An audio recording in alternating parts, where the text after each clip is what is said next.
انا اتذكر حاجه يا استاذ ماجد والدكتور خالد ايضا. يعني مثلا اتذكر انه كنا في احدى الدورات التدريبيه لتعلم احدى اللغات، فكان يعني يدرس لنا استاذ الاجنبي. فبعد ان انتهى منتصف الكورس تقريبا، جاء الرجل الاستاذ المسؤول عن التنظيم، فبيسالنا عن يعني مدى الاستفاده من الاستاذ الى اخره، ثم قرر في النهايه ان هناك استاذ اخر سيكمل معكم. فنحن قلنا له بالعكس، نحن نتمسك باستاذنا هذا الرجل العظيم. فقال اخذتم المزايا الجميله فيه وليس لديه المزيد، فنحن نريد ان تاخذوا المزايا من الاخر. وهذا هو السيستم، يعني هذا هو النظام القائم. يعني انا لا استطيع ان انا يعني اكلف الدكتور خالد البوهي بان يكتب لنا في كل المجالات مثلا. طبعا يعني طبعا التنوع هذا امر طبيعي. مفيش يعني كلام. بس انا هقول لحضرتك اللي هو لما بنكون بصدد مسرح، هو مسرح الدوله بيعمل كام مسرحيه في السنه؟ يعني المفروض ان يكون الانتاج اغزر من ذلك، لكن لو مسرح الدوله بيعمل مسرحيه في السنه يبقى هم 5 هيتكرروا كل 5 سنين، يبقى تمام قوي يعني. لا يعني انا هضرب مثلا ام كلثوم.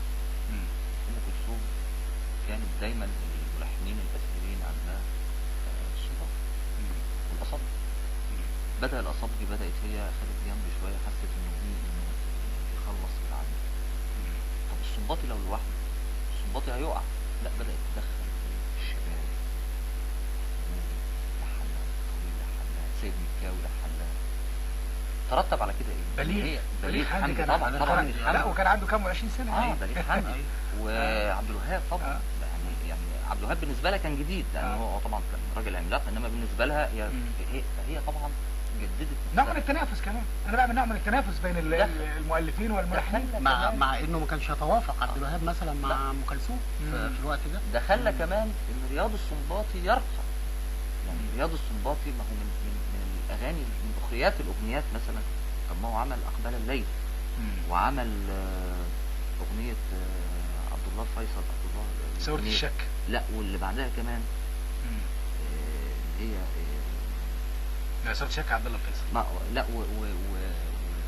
وليه قصيده ثانيه عمل لها مقدمه رائعه جدا. ذهني رائعه رائعه رائعه جدا. فطبعا بس ثورة الشك دي الاشهر على ثورة الشك ده صحيح. انما هو معروف ان صنباطي يعني تقريبا لحن معظم القصائد العربيه الفصيحه. ده صحيح، ولكن اقصد بلا منافسه. خلاص، النفس البشريه كده. طبعا العمل الابداع الفني بحاجه دائما الى المنافسه، احد عناصره يعني. طبعا لو انسان حاسس ان هو اللي على الحج، طب ما هو خلاص. طب يعني انما انت حاسس ان في حد ممكن ياخد منك هذا. بالاضافه للمنظور، لو نظرنا من الجهه الاخرى، ان انا لو شايف ان مثلا الدكتور خالد هو المسيطر على الساحه، انا عمري ما هرتقي بابداعي، لان انا خلاص هو هيكتب، انا بكتب خلاص كده، انا عارف ان انا بكتب لنفسي، فهكتب ليه؟ ولو كتبت انا بكتب لنفسي، فمش هكون بالتركيز ان انا اكون اصل لدرجه من الابداع، يعني ان تؤهلني، لان انا عارف ان انا لن اؤهل يعني ايا كان. طب هذا هو مسرح الدوله. اذا انتقلنا الى هذا فؤادي فامتلك امره. اغنيه ايه؟ ام كلثوم. هذا فؤادي فامتلك امره. فامتلك امره. دي هذه ليلتي. لا هي اعتقد هذه ليلتي. لا هذا فؤادي، هذه ليلتي. فامتلك امره. بس على فكره دي هذه ليلتي وحلم فؤادي. لا دي بتاعت عبد الله فيصل. انت مصر على انها عبد الله فيصل. بس على فكره برضه انا نفس القصه. انا بايد الاستاذ ماجد انه دي لجورج جرداق الشاعر اللبناني، ولحن محمد ابو وهاب. من اجل عينيك. عشقت الهوى.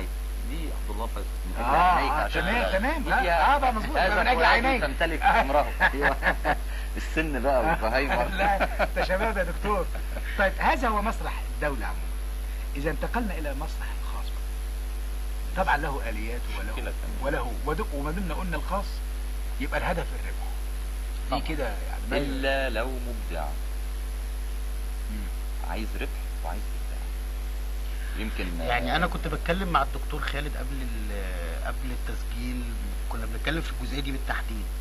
دايما لما حضرتك تشوف مسرح المقاولات او سينما المقاولات او اي ابداع فيه مقاولات، يعني مقاولات يعني بهدف الربح، طبعا مش بنقلل من قدر الابداع ده، انما اي ابداع في هدفه الربح، لما بيكون المبدع اللي عامله فنان بيختلف كتير قوي، حتى لو كان بسبب يعني ان انا عايزه ربح بس، بيختلف كتير قوي عن اللي يعمله اي حد تاني غير الفن.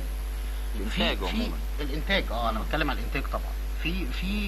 في مسرح للدوله، في مسرح اسف خاص بيبقى بيهدف برضو للربح يعني. زمان كان اسماعيل ياسين بيعمل مسرحيات مثلا، ده مسرح خاص. نجيب الريحاني ده مسرح خاص. عبد المنعم مدبولي ده مسرح خاص. كل الناس اللي نهضوا بالمسرح، كل الناس اللي نهضوا بالمسرح كانوا مسرح خاص، بس كانوا هم في الاصل لكن هم في الاصل كانوا فنانين. يعني هم في الاصل كانوا فنانين وكانوا بيهدفوا الى الابداع، والناس دي حبت الفن وكانت عايزه تنهض بيه. وده الموضوع ده بيختلف دلوقتي شويه.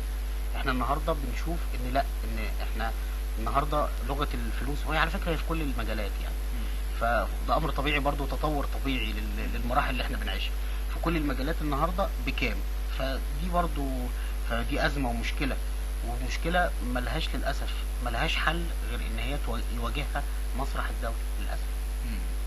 طب شوف الفنانه اسيا ده في السينما بقى، فيلم وائس لماء، فيلم ناصر صلاح الدين مثلا، بالامكانيات كده هي كانت في غنى انها انما هي عايزه حاجه بشكل معين وصرفت. وبرضه لما بيبقى في انتاج مسرحي خاص وله قيمه، اعتقد بعد ذلك الدوله بتشتري حق العرض.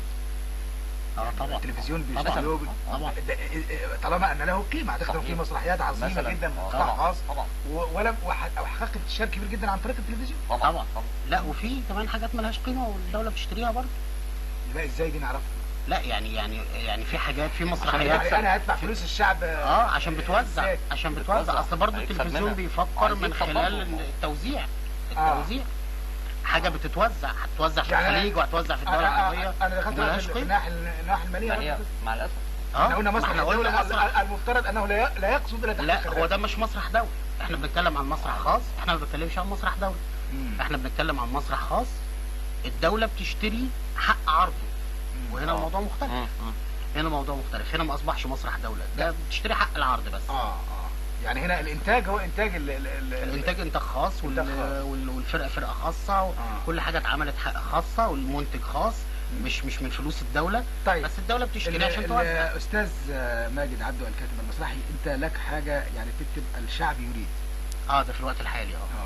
هي كده الشعب يريد بس فقط يعني. بس يعني انت سايب المتلقي بقى يكمل. ايوه.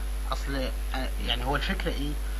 الفكره ان احنا كلنا مختلفين في حاجات كتير جدا في اهدافنا. احنا عايزين حاجات مختلفه، والحاجات المختلفه اللي احنا عايزينها مش هتتحقق للاسف غير بحاجه واحده. مش للاسف طبعا، والمفروض ده مش هتتحقق غير ان احنا نجتمع. يعني الحاجات المختلفه اللي احنا عايزينها، وانا قلت الضوء على هذا في النص، ان الحاجات المختلفه الكتير اللي احنا عايزينها ما تنفعش نحققها. احلامنا الكتير دي ما تنفعش نحققها غير لما نجتمع، لما نبقى كلنا على قلب رجل واحد زي ما بيقولوا. فعشان كده انا خليتها الشعب يريد بس. يريد ايه بقى؟ احنا كلنا مختلفين، اختلافنا من مش عايز اخش في النواحي السياسيه، لكن احنا عندنا النهارده اخوان وليبراليين وسلف وشيوعيين ومش عارف يعني حاجات مختلفه كتير قوي، ناس مختلفه، ايديولوجيات مختلفه، وكل حد عايز حاجه، وكل حد بيقول ان مصلحه هذا البلد في رايه هو. فاعتقد ان حتى عشان كل واحد من الناس دي يحقق اللي هو عايزه، ما ينفعش ده غير ان هو كل الناس دي تتجمع في ايديولوجيه واحده هي حب مصر. طب الدكتور خالد، التوافق يعني هذه الفئات المختلفه اللي اشار اليها الاستاذ ماجد، طبعا في خطوط عامه عريضه نتفق عليها. ده حقيقي خطوط ان احنا عايزين هذه البلد تقف على رجليها. كلنا بنتفق على اننا بنحب هذه البلد، فكلنا بالتالي عايزين ننهض بهذه البلد. اي انسان وطني لن يختلف في هذا. الخلاف في الكيفيه والوسيله والطريقه. اذا ما الانتخابات مثلا قالت نتيجه، خلاص كلنا بنتكاتف حول اللي هيكمل ونحاسبه بعد 4 سنين. اصاب اخطا، نقوم بتغيير، وهكذا. لابد ان احنا نتفق فيها. آلية الديمقراطية هنا ريحتنا.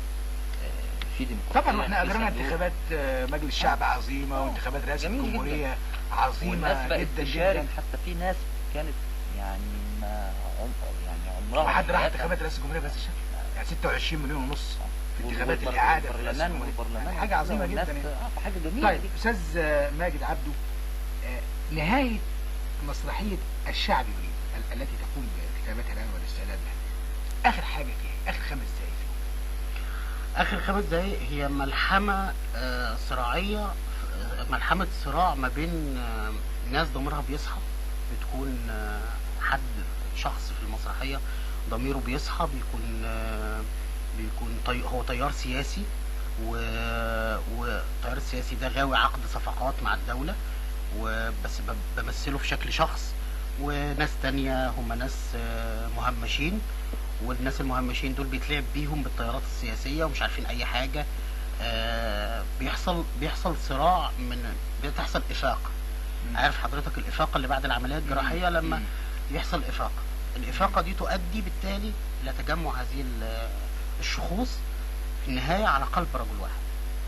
ده نهاية. وعلى فكرة هي نهاية الثورة. المسرحية تقوم بقيام الثورة.